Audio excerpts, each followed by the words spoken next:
كل سنه وانتم طيبين. النهارده عملنا الفول الجميل ده، بجد الفول جميل جدا.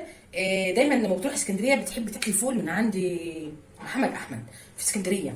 الفول تبعه بتلاقيه دايب دوب، وبتلاقيه ناعم كده وجميل كده في السندوتش، وتلاقيه طعمه جميل قوي ما شاء الله. احنا عملنا الفول بالمنظر ده، شايفين طبق الفول وجماله، شايفين الحلاوه ما شاء الله، ريحته بقى ما اقولكيش ما شاء الله. اهم حاجه هتمشي على نفس الخطوات اللي انا عملتها في الفيديو، طريقه بسيطه. هتدخلوا بقى الفيديو هتشوفوا الفيديو ده معمول ازاي، وهتمشوا على نفس الخطوات اللي انا قلت عليها، هيطلع معاكم احلى طبق فول بالمنظر ده. يا رب اكون بفيدكم فيديوهاتي، يا رب تكون فيديوهاتي تعجبكم. ما تنسوش تعملوا لايك وشير وسبسكرايب وتفعلوا زر الجرس كده عشان يوصلكم كل جديد من نار. ويلا بينا نشوف الفول ده استوى ازاي. وطبعا ما ننساش نحط الفول تبعنا في اللي بالطحينه ده في الفريزر، بلاش نحط عليه توابل، او بلاش نحط عليه توابل لان بتفقد طحينتها في الفريزر. احنا عملنا الفول حطينا عليه الطحينه ضربناه في الخلاط، هنحطه كده في الفريزر توابل اول باول، والليمون بقى اول باول. تمام تسلم ان شاء الله. هنحط تاني. يلا بينا. معانا بقى الفول بقشره اهو زي ما قلت لكم في ميه زي ما قلت لكم، ده منظره شكله طبعا بيكون ناشف وبيكون متخزن عندنا من السنه للسنه.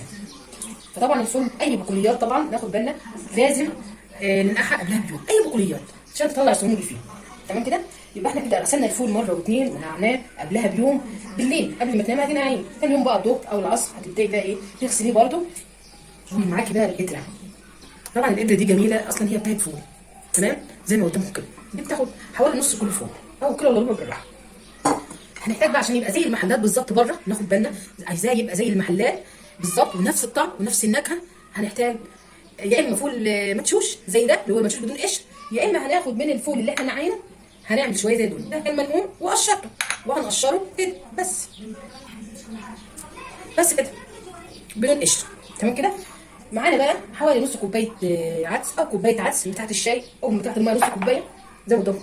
بس العدس ده مش هنحطه الا في بعد نص سوا الفول كده، عشان طبعا العدس حبيته رفيعه ناخد بالنا. فلما هنحطه في القدره هينزل تحت يتحرق، فاحنا مش عايزين الحركه دي لان العدس مش بياخد سوا اصلا. يعني ربع ساعه قبل ما تطفيه حطيه، قبلها بنص ساعه قبل ما تطفيه حطيه. يبقى اول حاجه كده معانا بقى طماطمتين، دي طماطم كانت مفرزه هقشرها لازم تكون من غير قشره، والليمونه الجميله ديت. الليمونه بقى دي سر بقى تسويه الفول، الليمونه هتحطها سليمه زي ما هي. ومعانا حوالي 3 فصوص توم او معلقه توم صغيره، انا طبعا كان عندي في الفريزر طلعت حوالي معلقه صغيره او نص معلقه كبيره. اول حاجه كده حبايبي هناخد كده القدره وهنحط فيها الفول ده، هناخده من الميه ديت نحطه بقى في القدره. كل ما تكون القدره او الحاجه اللي هتسوي فيها او حله الضغط، لكن لو هتقولي انا هعمل في حله عاديه هتلاقي الفول بيسود من فوق من على الوش، فاحنا مش عايزين الحركه دي. احنا عايزين تكون الحاجه تكون بقها صغير بحيث ان الفول ما يسودش منك ويكون ايه ابيض كده او اصفر زي بتاع المحلات. شايفين الميه بتاعت الفول اللي احنا كنا ناعينه بعد غسيل مره واثنين وثلاثه قبل النقع، وغسيل تاني بعد النقع تاني يوم، ميته نظيفه بسم الله ما شاء الله. ده كده احنا حطينا الفول في القدره. هنيجي بقى للفول المدشوش، طبعا دي بيخلوا له ليه قوام. يقول لك في ناس بقى تقول لك دقيق وبودر وبيكنج باودر عشان يستوي ومش عارفه، لا لا لا ده خالص مفيش. او مطبخ ده بيجيبوها وبيحطوها بتوع الفول بتوع المحلات، لا مفيش اي حاجات من. حطينا كده الفول المتقشر، نص معلقه الثوم او ثوم فريش عندك هتحطي فصين، هنحط الليمونه، هنحط الطماطم طبعا بتكون متفرزه فبتكون سهله ان انت تشيلي القشر. لو ما عندكيش بقى متفرز هتقشري 2 3 كده وهتحطوهم عليها. يبقى احنا بعد ما قشرنا الطماطم كده وقطعناها مكعبات كبيره صغيره انت براحتك هنبدا نحطها. تمام كده. احنا بنقول هنحط العدس في الاخر ليه؟ لان العدس بينزل تحت في القاع زي احنا ما قلنا وهيشد بسرعه، حتى لو انت مهديه النار هتلدع القدره هتلدع من تحت. فطبعا لو لدعت ريحه الشياط هتطلع على الفول وهتبقى ريحته شياط هتبقى وحشه. فاحنا قبل ما نطفي على الفول بنص ساعه هنبدا نحط العدس. هنبدا معانا بقى الميه، هنبدا كده نزوده نحط عليه ميه. تمام كده زي ما قلنا كده. هكملها شويه ميه صغيره قيمه كوبايه كده عشان طبعا هنحط عليها البراد لسه كمان. يعني هنسيب قيمه حاجه بسيطه كده من القدره، يعني الجزء ده هنسيبه كده عشان احنا هنحط البراد. فطبعا احنا مهديين النار لو احنا مليناها ميه هتفور على اللي تيجي تغلي هتفور على البوتاجاز، مش عايزين الحركه دي، فلازم تسيبها ناقصه قيمه كوبايه زي ما قلت. احنا كده حطينا القدره على النار عادي وسيبنا النار عاليه عادي لحد ما تغلي. تمام. معانا بقى براد الميه ده هنحطه كده على القدره او كنكه كبيره اللي عندك هتحطيه. المهم حاجه ستانلس عشان طبعا ما تسودش منك. الفكره ديت ليه؟ عشان خاطر الفول عامل زي اللحمه، الفول لو زود ميه بارده هيرجع تاني يبقى طري تاني، هيرجع تاني يبقى جامد، هيرجع تاني كانك لسه حطاه. فانت كل ما الميه بتاعته تقل هتزودي من ميه البراد اللي واخده سخونيه القدره وكانها غاليه، كانها بتغلي. فكل ما تزودي ميه مغليه كل ما الفول معاكي يستوي اكتر، كل ما الميه تقل هتزودي من البراد او من الكنكه او من الحاجه ستانلس اللي انت حطاها على ايه، على فم القدره كده زي ما قدامكم. تمام، دي حركه مهمه جدا. بلاش تزودوه ميه بارده، لو زودوه ميه مغليه. وعشان طبعا ما تقعديش تولعي البوتاجاز تاني عشان تسخني ميه، لا، الحركه ديت بتاعه البراد او كنكه او حاجه او حله صغننه ستانلس كده عندك، هتملاها ميه وتحطيها على النار. هغطي البراد بس. يبقى كل ما تزودي ميه هتزودي من البراد يا حبيبتي. تمام كده. وبعد ما تيجي بقى القدره تغلي هنهدي النار نسمه بسيطه قوي، نسمه بسيطه ما تنذكرش، بحيث ان كل ما تكون النار هاديه على الفول كل ما الفول يستوي معاكي بسرعه، ما ياخدش سوا وما يغيبش معاكي على البوتاجاز، ما تستهلكيش نار كتير، ما تستهلكيش غاز كتير. فاهماني؟ هرجع لكم بقى وفي نص السوا كده هوريكم. عايزه اوريكم بس النار، شايفين؟ عايزين النار هاديه قوي زي ما انتم شايفين كده. هبدا بقى ان انا اشيل البراد. انا رجعت لكم طبعا بعد ساعه والله ولسه ما زودتش ميه. شايفين الفول بدأ يفتح دخل على السوا، شايفين؟ هبدأ بقى ان انا غسل العدس بقى وهبدأ ان انا احط العدس. انا كده بقى حطيت العدس بقى، هسيبه بقى وهرجع تاني احط عليه البراد، ولو احتاج بعد شويه هيحتاج يتزود هزود. نرجع لكم بقى بعد ما يستوي خالص يا حبايبي. بعد ما يستوي يا حبايبي ونشوف شكله ومنظره. بسم الله ما شاء الله، لا حول ولا قوه الا بالله.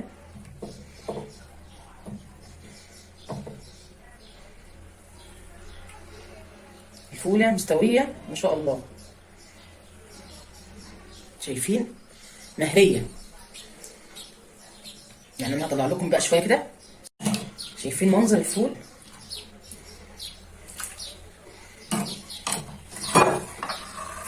جيب شوكه بس كده، شايفين؟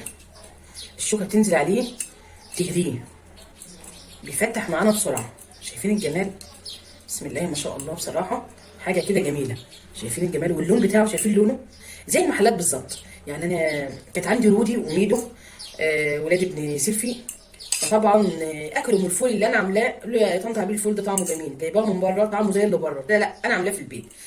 لا الولاد ما كانوش مصدقين، قالوا لا ده طعمه زي اللي بره بالظبط يا طنط عبير. لا انت بتضحكي علينا. لا طب انا قلت لهم بقى هعمله فيديو وهنزله على قناتي الجديده. انا عاملاه قبل كده على قناه المطبخ المصري البسيط. شايفين الفول؟ شايفين جماله ما شاء الله. احنا بقى علشان طبعا عاملينه عشان رمضان، كل سنه وانتم طيبين.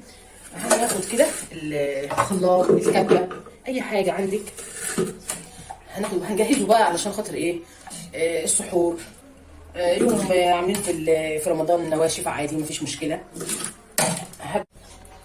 ومعانا بقى الطحينه الجميله ديت. طبعا برطمانات الطحينه ديت كنت جايباها من سنين، يعني البرطمان مش رميته، فبقيت اجيب طحينه فرط، لقيتها بسم الله ما شاء الله كلها سمسم واحط فيها، يبقى عشان تتبع طحينه. هبدا احط 3 معالق طحينه عليه. طبعا انا بجيب نص اسمر على نص ابيض من الطحينه البيضاء والسمراء. شايفين الجمال؟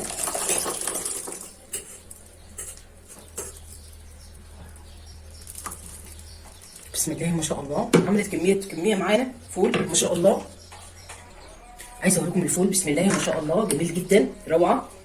انت بقى حابه تزودي طماطم اول باول، ده انا هعمله كده في الاكياس وهدخله الفريزر. ده هنستعمله طبعا في سحور رمضان ان شاء الله. كل سنه وانتم طيبين يا حبيبي. كل ما نيجي نطلع بقى كيس هنحط نبشر طماطمايه الاول في الطاسه ونسيبها تتسبك كده تسبيك كويس، او نحط معلقه صلصه وبعد كده هنضيف الفول عليه ونضيف الملح والليمون والبهارات المشكله الجميله اللي عندنا وناكله بقى بالالف هنا وشفا، وعليه الطحينه وعليه بقى الليمون، بس برضه هنحط ليمون تاني. تمام كده. هنجيب الاكياس نعبيه. هنبدا بقى نعبيه في الاكياس تبعنا على قد الوجبه. ممكن تعملي الكيس على يومين عادي، عشان الكيس كبير تعمليه على يومين، يعني تعملوا نص في يومها والنص التاني تسيبيه في الثلاجه خلاص عادي مفيش اي مشكله. شايفين الجمال؟ ما بقولكوش بقى على ريحته بقى من غير التوابل كمان. ريحته جميله قوي لما تحط معاه طحينه وينطحن ونجرب كده. ده بقى زي الفول تبع الحاج محمد احمد في اسكندريه، هو ده الفول تبعه، كان بيبقى دايب دوب كده، هما بيعملوه في الخلاط. احنا كده حطيناه كده على الصينيه، لما نحطه بقى يهود شويه كده ونحطه في الايه، اللهم صل وبارك على سيدنا محمد، في الفريزر. طبعا جبنا نص ليمونه بقى كده، هناخد بس البذرتين دولت نشيلهم. نعمل حساب ان الفول اصلا كان فيه ليمون. طبعا انتوا عارفين ان الملح المبهر اللي احنا عملناه فيديو مع بعضنا، ده الملح المبهر. حطيت معلقه صغيره بقى كده ده بقى الملح المبهر ده جميل جدا في المطبخ. على البطاطس المحمره المقليه، على البتنجان المقلي لو ولادك ما بيحبوش ريحه الشطه على البتنجان او في قلب البتنجان، يبقى نحط ملح مبهر في كل التوابل. تمام. وزودنا بقى شويه كده بهارات مشكله من عندنا، وكده كويس قوي، رضا من عند ربنا والحمد لله. وهنبدا بقى نقلب كده الجمال ده في بعضه بالليمون. طبعا احنا عاملين حسابنا ان هو فيه الطحينه، فما احناش محتاجين طحينه تاني. شايفين الطبق جميل جدا، ما اقولكوش بقى على ريحته، ريحته جميله جدا بسم الله ما شاء الله. هجيب بقى شويه زيت زيتون بقى، حركه بقى التركيه الجميله. طبعا الفول المدشوش يا حبايبي، الفول المتقشر مع الفول اللي بقشره بيخلي الفول زي اللي بره بالظبط. وشويه العدس دولت دي قيمه غذائيه كمان بتضيفيها. ممكن تحطي شويه كركم لو حباه اصفر زي اللي بره بالظبط، حطي شويه كركم. حابه تحطي شويه طحينه كده على الوش عادي مفيش اي مشكله. طبعا احنا غاسلين ايدينا وايدينا نظيفه ما فيهاش اي حاجه، ايدينا في المطبخ على طول. وهحط بقى شويه زيت زيتون كده على الوش. احلى طبق احلى طبق فول. شايفين الفول، شايفين جماله بسم الله ما شاء الله، جميل جدا روعه. اعملوه في البيت بنفس طريقتي، ولا جزر بقى ولا فلفل رومي ولا حاجات من دي بقى. هو شويه العدس وشويه الفول المقشرين وشويه الفول اللي بقشرهم بس كده، وطماطمتين بس وليمونه، وحطوهم على النار وسيبهم بقى براحتهم على نار هاديه. مش هتستهلكوا نار كتير على النار الهاديه ديت، ولا هتزودي ميه ولا اي حاجه. كل شويه هتزودي ميه لو احتاج ميه. وادي المنظر يا حبايبي بسم الله ما شاء الله. ده كده الفيديو تبعنا النهارده. ما تنسوش بقى تعملوا لايك وشير وسبسكرايب وتفعلوا زر الجرس كده عشان يوصل لكم كل جديد من ام منار. واقول لكم بقى السلام عليكم ورحمه الله وبركاته.